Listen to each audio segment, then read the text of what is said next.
예수님 우리를 부르신다. 말씀은 하나님의 사람들을 부른다. 성령님은 부르신다. 이런 얘기를 많이 들으셨을 텐데 예수님이 과연 왜 같이 고민해 보면서 은혜를 좀 나누고자. 우리는 신앙생활을 하면서 믿음이란 무엇인가? 이런 질문을 사실 자주 스스로에게 하거나 공동체에서 해야 되는데 어쩌면 교회에 와서 예배를 드리는 그런 각 개교회마다의 어떤 예배 스타일과 그 형식에 딱 이렇게 맞춰져 가지고 그거를만 하면 내가 신앙도 잘하고 예배도 좀 드리고 이런 걸로 우리들의 개인적인 만족감을 갖고 살아가진 않는다라는 생각을 좀 해봤습니다. 근데 믿음이란 무엇인가? 너무나 가장 중요한 사실은 질문이거든요. 어떤 사람은 이 믿음을 교회에 잘 출석하는 것이라고 표현하는 사람이 있을 거고요.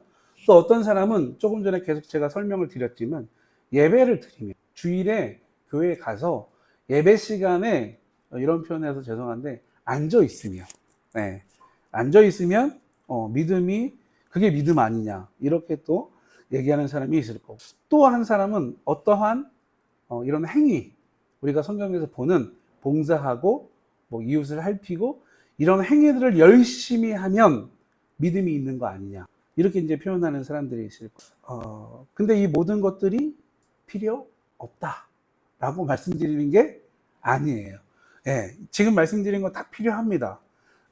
물론 이 모든 것들이 다 중요합니다. 그러나 오늘 본문에서 보여주시는 그 예수님께서 믿음을 가진 사람들을 어떻게 하시는지를 우리가 좀 보면, 내가 지금까지 신앙생활을 하고 믿음 생활하고 예배 생활하고 말씀 생활하고 기도 생활한 것에 대해서 조금은 우리가 조금 더 성경적으로 점검해 볼 수 있는 시간이 될 줄로 믿습니다. 예수님은 믿음의 사람들을 부르시고 이 첫 번째 단계입니다. 그러니까 예수님께서 부르시는데 그 예수님의 부르심에는 크게 네 가지의 단계와 방법론적인 게 있더라고요. 그리고 그 안에는 분명한 목적도 있어요. 그래서 이걸 좀 여러분들하고 나누고자 하는데 처음에 부르십니다. 그냥 부르셔서 불러놓고 끝나는 게 아니에요. 훈련을 시키시고 그 다음엔 하나님, 그러니까 예수님께서 예를 들어서 보내시고 필요한 곳에 믿음이나 복음이 필요한 것으로 이렇게 세상으로 흘려 보내신다는 거예요. 이와 같이 교회는 여러분 모이는 공동체이지만 중요한 건 동시에 세상으로 나가 흩어져서 개체 교회로서 살아가는 것이 진짜 생명력 있는 교회예요. 그러니까 교회의 의미는 첫 번째는 모이는 공동체고 두 번째는 흩어지는 공동체. 모였을 땐 뭐 하는 거예요? 이 안에서 우리의 에너지를 채우는 거고 흩어졌을 땐 뭐 하는 거예요? 채운 에너지로 내가 있는 그곳에서 신앙으로 믿음으로 그 역할들을 해내면서 빛과 소금의 역할을 감당하는 것이에요. 자, 이러한 관점에서 오늘 본문을 통해서 예수님께서 과연 예수님께서 제자들을 부르시고 믿음의 사람들을 부르시는데 어떠한 사람을 부르시고 또 이 부른 사람들은 어떻게 예수님께서 하나님의 사역 가운데 동참시키는지 우리가 하나하나 좀 살펴보는 시간이 되기를 축복합니다. 예수님을 왜 부르시는가? 첫 번째는 우리가 생각해 봐야 되는데 왜 부르시는가? 그리고 이 왜 부르시는가에 대해서 과연 누구를 부르시는가? 이게 중요한 거예요. 제자를 삼을 만한 사람을 부르시는데 그러니까 예수님은 왜 부르시는가? 제자를 삼을 사람을 불러요. 근데 누구를 부르냐는 거예요. 어떤 사람을 제자로 삼기 위해서 부르시는가? 오늘 1절의 말씀에 이렇게 시작할 때 보면 뭐라고 되어 있냐면 예수님께서 그의 12 제자를 부르사 이렇게 되어 있어요.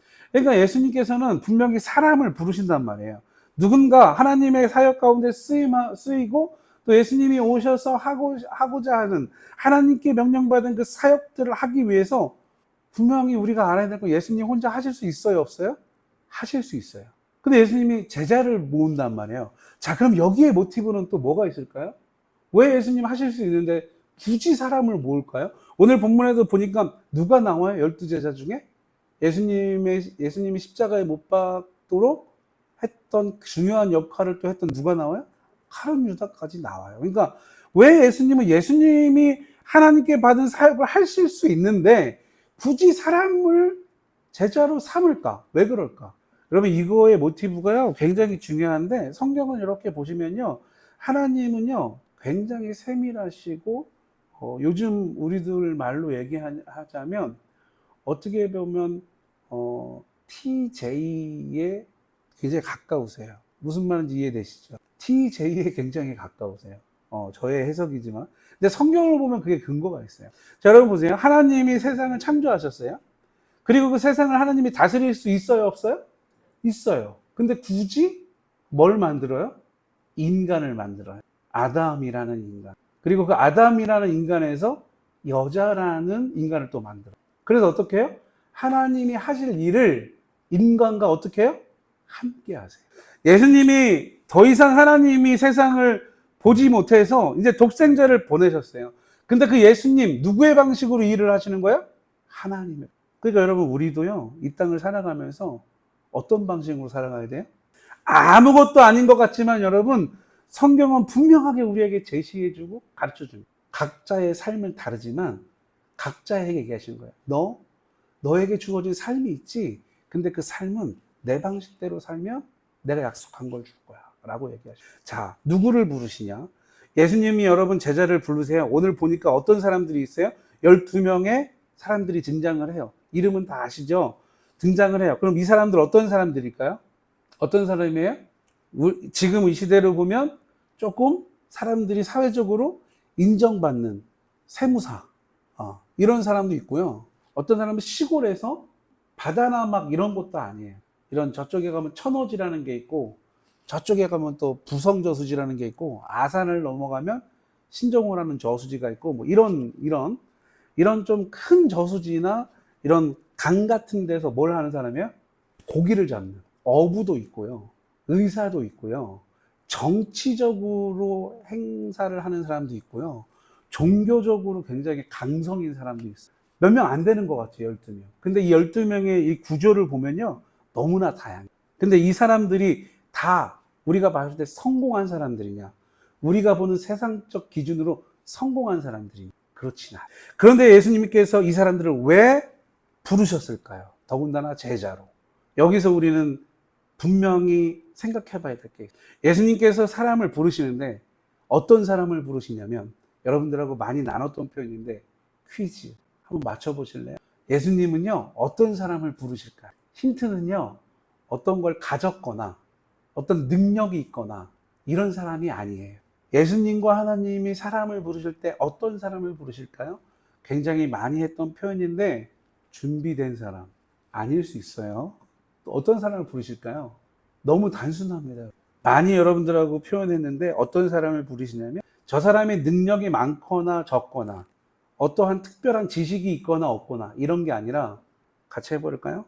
발견되어진, 하나님의 눈에 발견되거나 예수님의 눈에 발견되어진 사람을 부르십니다. 그래서 여러분 보세요. 우리가 신약 성경을 이렇게 읽다 보면, 예수님의 생애를 이렇게 복음서를 통해서 보다 보면 모든 복음서에 등장하는 공통점이 하나 있어요. 예수님은 이 제자를 삼을 때, 제가 여러분들하고 말씀 나눌 때 여러 번 말씀 나눴습니다. 여러분, 예수님이 12명의 제자를 부를 때 12명을 찍어서 불렀나요? 우리는요, 그렇게 착각할 수 있어요. 왜냐하면 세관 앞에 앉아있는 마태, 뭐 이런 식으로. 그리고 갈릴리 바다에서 고기를 잡다가 허탕친 베드로, 이렇게 기록되어 있다 보니까 딱 찍어서, 예수님은 사람을 찍어서 부르시는구나. 근데 우리가 마태복음, 마가복음, 누가복음, 요한복음을 잘 읽어보시면요, 항상 예수님이 움직이는 곳에는 누가 있었어요? 12제자 이전에 무리들이 있어요. 그 무리 중에 예수님은 늘 선포하세요. 뭐라고? 나를 따라와라. 그럼 여러분, 발견되어졌다는 건 뭘 얘기하는 걸까요? 하나님의 부르심에, 예수님의 부르심에 응답한 자. 그러니까 여러분, 오늘 여러분 이 12제자를 이렇게 보면요, 완벽하게 준비된 사람은 한 명도 없어요. 그리고 스스로가 나는 위대한 사람이야, 난 무슨 일인지 할 수 있어 라는 자신감이 막 이렇게 품어져 나오는 사람도 그닥 발견할 수 없어요. 그리고 또 하나, 내가 굉장히 큰 위대한 일을 나는 할 수 있어, 이런 사람도 없어요. 그냥 찌질하게. 베드로, 제가 이제 표현할 때 그렇게 표현하는데, 베드로가 예수님 만났을 때 어떻게 했어요? 만선이었을 때 예수님 만났습니까? 아니에요. 거기서 평생 고기를 잡아서 생계를 유지했던 그가, 평생 그 자리에서 고기를 잡았던 그가 예수님을 만났을 때는요, 밤이 새도록 고기를 잡았지만 단 한 마리도 그때 예수님께 발견. 우리 눈에는 아무것도 못할 것 같고 아무런 준비도 되지 않은 그런 사람들을 하나님은 보시고 발견해 주십니다. 그러니까 여러분, 이거를 이렇게 요약해 보면 어떤 사람이냐면요, 따라해 볼까요? 겸손한 자. 그러니까 내가 어떤 피의식에 갇혀서 막 이런 사람 말고, 의기소침해서 사는 사람 말고 겸손한. 우리가 여러분 성경을 이렇게 보면요, 겸손한 자를 분명히 써요. 어떻게 보면 개인적으로 이렇게 보면 우리가 이제 오후에 출애굽기 말씀을 같이 나누고 오늘 4장을 나누게 되지만, 우리가 보고 있는 이 모세도요, 성경은 모세를 어떻게 해석을 하냐면요, 겸손한 자. 여러분, 우리가 지난주에도 나눴잖아요. 태어나서 죽을 뻔해서 나일강에 떠나보내는데 하필이면 어디로 가요? 궁으로 가잖아요. 거기서 40년 동안을 자라요. 어떤 교육을 받아요? 최고의 교육을 받아요. 지식이든 어떤 육체적인 거든 최고의 교육을 받아요. 근데 예수님을, 그러니까 하나님의 부르심을 딱 받았을 때 모세가 하는 건, 모세가 하나님 앞에 표현하는 건 뭐예요? 나는 그런 사람이 못 됩니다. 보낼 만한 자를 보내. 이거를 여러분, 성경은요, 겸손. 기도원도 마찬가지예요. 예레미야도 마찬가지예요. 하나님이 발견되어져서 쓰임을 받는 사람들은 대표적인 공통점이 하나가, 능력이 많거나 준비가 막 좋거나 무슨 뭐 잔고가 빵빵하거나 아니면 인기가 막 무지하게 많거나 인정을 다 모든 사람에게 인정받거나 이런 사람이 아닙니다. 어떤 사람? 겸손하게 하나님을 의지하는. 예수님이 부르시는 사람은요, 세상이 말하는 스펙과 1도 상관없어요. 하나님 앞에서 겸손한 그 사람을 하나님은 부르십니다. 부르셔서 뭐예요? 하나님의 사역 가운데 동참시키고 하나님이 함께 그 일을 해나가시는. 여러분, 지금 나의 모든 것은 주님께서 나에게 주신 분명한 은혜라는 것을 여러분 인정하시고 그것을 고백하신. 여러분, 우리가 그 생각을 해야 돼요. 주님께 발견되어진 사람은요, 이 고백을 해요. 믿음의 가정에 태어난 것, 여러분, 내가 믿음의 가정에 태어난 것이 내가 선택한 겁니까?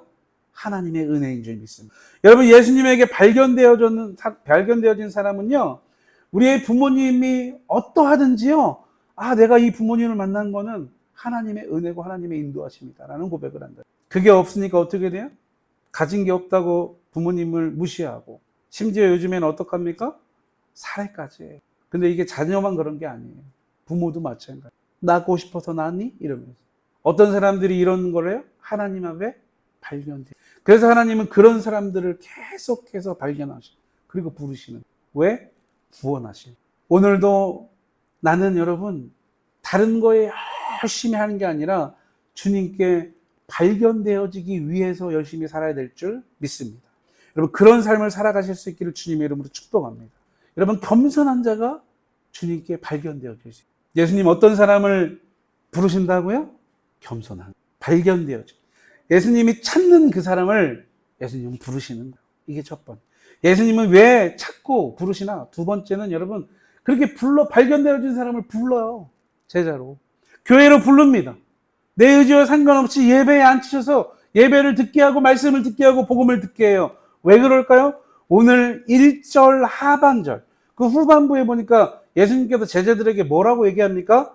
더러운 귀신을 쫓아내며 모든 병과 모든 약한 것을 고치는 뭐를 줘요? 권능을. 그러니까 여러분, 예수님께 발견되어진 사람은요, 뭘 받는 거예요? 예수님의 능력, 권능을 받는 거예요. 이 권능이라는 단어를 찾아보니까요, 듀나미스라고 돼요. 이 듀나미스가 권능인데 이게 어떤 힘이냐면요, 폭발력이 굉장히 큰 이런 힘을 얘기하는 거예요. 여기서 근데 여러분 중요한 건 뭐냐면요, 먼저 권세를 주시고 그 다음에 역할을 주신다. 그러니까 여러분, 이 권세를 주신다는 거를 우리가 생각해 봐야 돼요.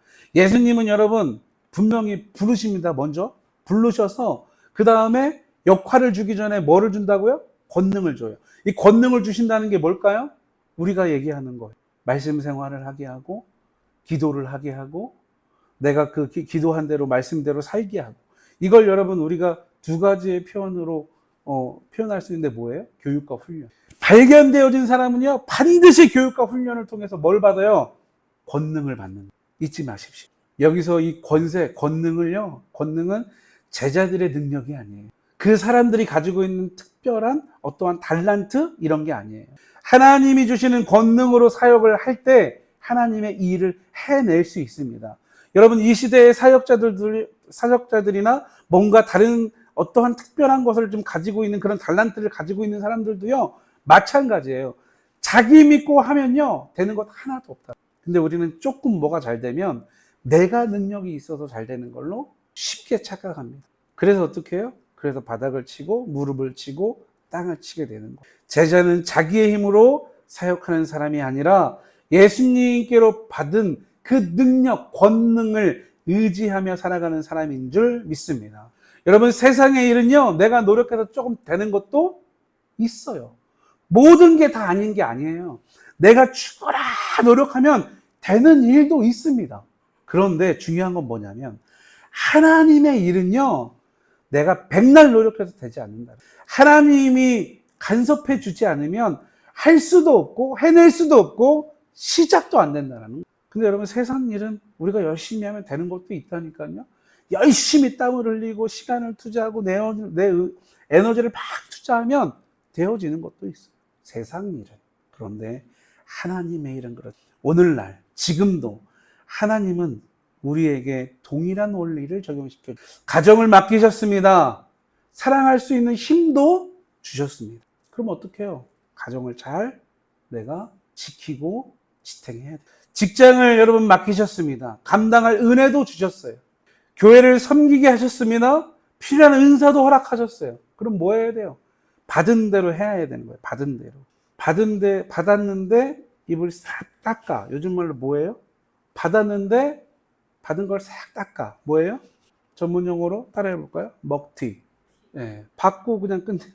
여러분, 지금 우리가 사는 이 세상의 그리스도인이라고 칭하는 사람들 중에 얼마나 그런 사람들, 은혜 달라 해서 은혜 주고, 건강 달라 해서 건강 줬는데 먹튀하는 사람들이 얼마나 많아요. 여러분, 이 시대에 우리는 하나님의 권능을 의지하며 하나님의 말씀대로, 하나님의 뜻대로 살아가는 예수님의 제자의 삶을 살아야 될 줄 믿습니다. 여러분, 그런 삶을 살 때요, 하나님은 성경에서 약속하신 그런 사람에게 계속 부으세요. 우리가 알고 있는 달란트 비유 아시죠?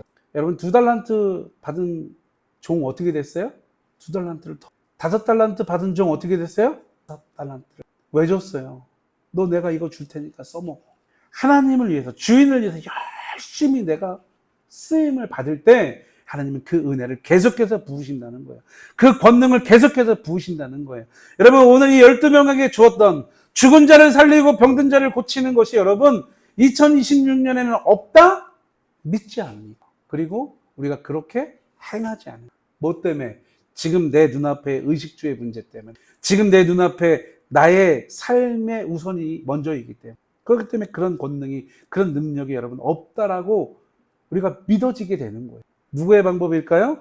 하나님의 방법은 아니라는 건 확실합니다. 여러분, 발견되어졌다면, 그리고 하나님이 주시는 권능, 그 능력을 내가 받았다는 것을 여러분 알았다면 그렇게 담대하게 살아가실 수 있기를 주님의 이름으로 축복합니다.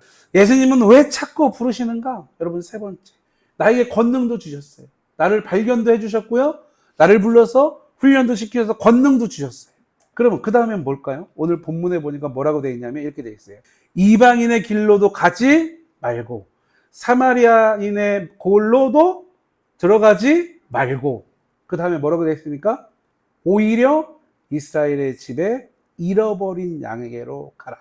잃어버린 양에게로 가라. 여러분 여기서 이 잃어버린 양에게로 가라가 중요해요. 예수님은 여러분 우리에게 권능을 주시고 나를 발견해 주시는 분명한 이유가 있어요. 뭐 때문이에요? 지금 말씀을 보니까 뭐 때문이에요? 잃어버린 양. 그러니까 여러분 나하고 상관없던 사람이 아니에요. 잃어버렸다는 건 무슨 얘기예요? 원래 소유가 내 거였던. 그러니까 이 말씀의 지금 배경을 보면 뭘 얘기할 수 있어요? 하나님이 구약시대 때부터 선택한 이 선민, 이스라엘 민족들이 변질되어졌을 때 예수님은, 하나님은 구약을 통해서 또 신약의 말씀에도 계속 이렇게 얘기하는 거예요. 이때 얘기하는 이 사람들 누굴까요? 잃어버린 양? 우리가 잘 알고 있는 신약의 바리새인, 사두개인, 이런 사람. 종교적인 어떤 형식에 막 이렇게 빠져 있어가지고 하나님의 살아계심과 성령님의 동행하심 이런 거랑 상관없이 내가 누릴 수 있는 것에 최선을 다하는 사람. 한 영혼에게 관심 없는 사람들. 그냥 내가 종교인으로서 사람들이 존경하니까 그것만 받고 뭐 하는 사람? 아까 얘기했죠? 뭐 하는 사람? 먹튀하는 사람. 내가 지식이 많으니까 사람들이 나를 인정해줘. 그 지식적인 것 때문에 세상적인 어떤 인정을 받아. 인기도 있어. 그것만 내가 누리고 하나님의 살아계신과 하나님의 일에는 관심이 없는 사람. 여러분, 오늘 우리는 이것을 반드시 깨달아야 될 줄이 있어요. 하나님은요, 하나님하고 관계 있는 사람들을 반드시 어떻게 해요? 다시 부르신다. 그 부르실 때 누구를 사용한다는 거예요? 자, 이제 공격적으로 좀 표현합니다. 부르실 때 누구를 사용하신다는 거예요? 나. 해봅시다. 나를 사용. 자녀를 위해서 나를, 부모님을 위해서 자녀인 나를, 우리 가정을 통해서 우리의 친척들을 하나님은 찾으신다. 잃어버린 자. 여러분, 잃어버린 자를 하나님은 찾으신다. 나하고 상관없는 사람에게 관심이 먼저 있는 게 아니에요. 여러분, 사도 바울도요, 예수님의 이 사역을 감당했기 때문에 우리가 성경을, 신약 성경을 이렇게 읽어보면, 그리고 예수님도 또 다른 곳에서 똑같은 이런 표현들을 하세요. 여러분, 구원을 해야 되는데 먼저는 누구에게? 유대인에게. 그 다음에 누구에게? 헬라인에게. 그 다음에 누구에게? 이방인에게. 이렇게 너무 확장되어지는 거예요. 그러니까 잃어버린 영혼, 여러분, 나에게 잃어버린 양이 누군지를 생각하세요. 고민하세요. 그리고 기도하십시오. 나를 발견해 주시고 권능과 능력을 주신 그 하나님이 나에게 주시는 것은 뭐냐면, 그 사명은 뭐냐면, 잃어버린 양에게로 먼저 가라.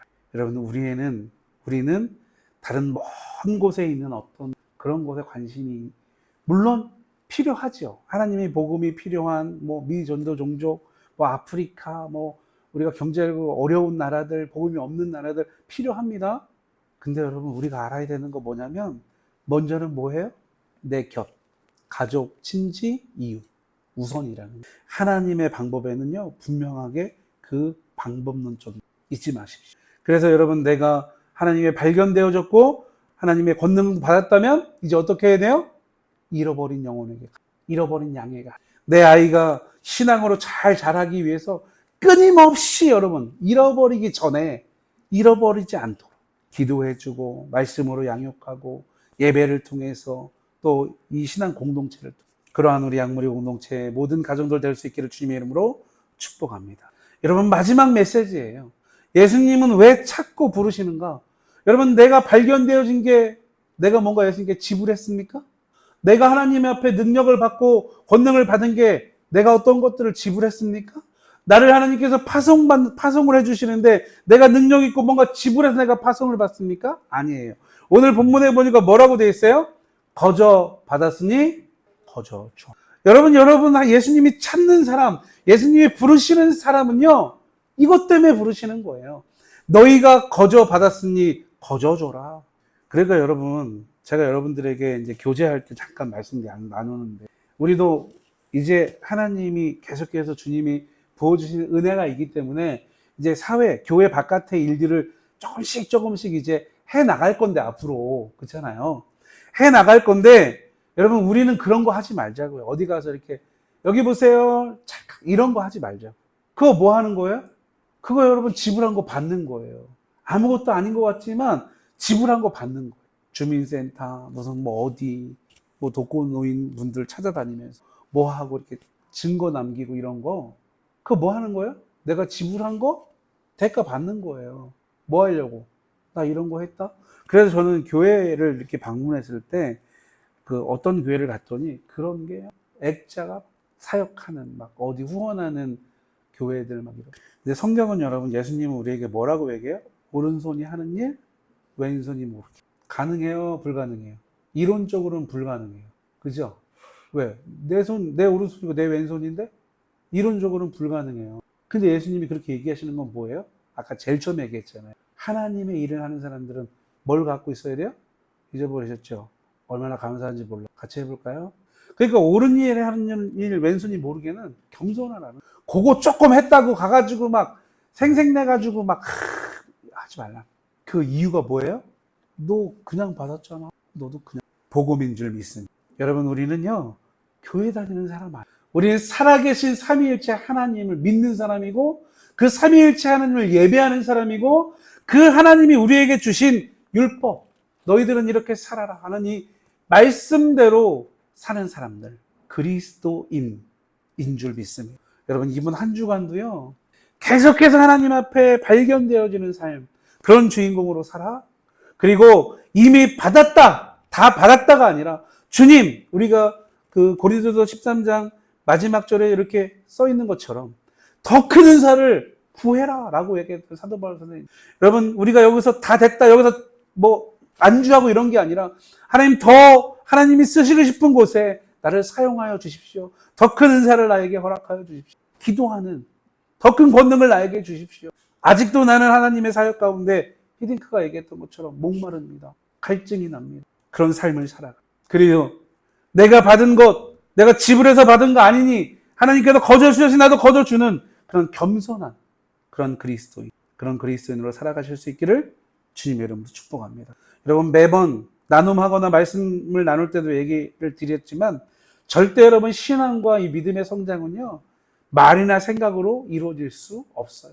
말씀대로 행할 때, 말씀대로 살아갈 때, 하나님의 뜻대로 내가 행동할 때, 그때 하나님은 계속해서 능력을 주시고 계속해서 나를 골라 쓰시고 사용하신다는 거예요. 여러분, 교회는요, 은혜를 저장하는 창고가 아니라 은혜를 세상으로 흘려보내는 통로인 줄 믿습니다. 그리고 여러분, 우리는 그 통로의 한 지체들인 거예요. 이런 삶을 살아가는 귀한, 우리가 목적을 잃어버리는 게 아니라 예수님은 왜 부르실까? 아, 나를 능력의 통로로 사용하시기. 그럼 내가 갖춰야 되는 건 능력보다 먼저 겸손이구나를 깨닫는, 이 시대에 하나님이 부르시는, 하나님이 찾으시는 그러한 영향력이 있는 그리스도인, 오늘 예배하는 우리 한 사람 한 사람이 될 수 있기를 주님의 이름으로 축복하며